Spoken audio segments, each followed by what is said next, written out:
intentando acotarte eso y viendo cómo es, qué vas a hacer tú con él, ¿no? En este caso, en mi caso, es un personaje dual, como dice Vicente, ¿no? Podría ser un sueño, como dicen por ahí, que no.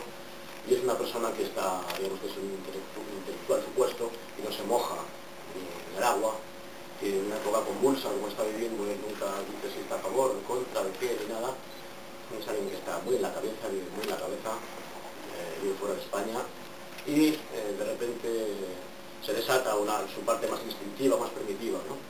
Creo que es esa la película, ver cómo él no es capaz de llevar eso y cómo, a mi entender, no llega a matar esa parte instintiva que él quiere siempre esconder, ocultar y no ver, y como por muchos esfuerzos que haga, nunca termina con ella y siempre se le aparece en forma de mujer y siempre vuelve a tropezar con la misma piedra, ¿no?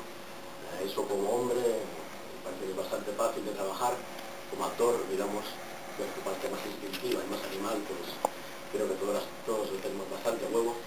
Y se trata como actor de abrir el cajoncito que toca en cada caso. Luego, evidentemente, siguiendo el guión, siguiendo el texto y siguiendo las indicaciones del director.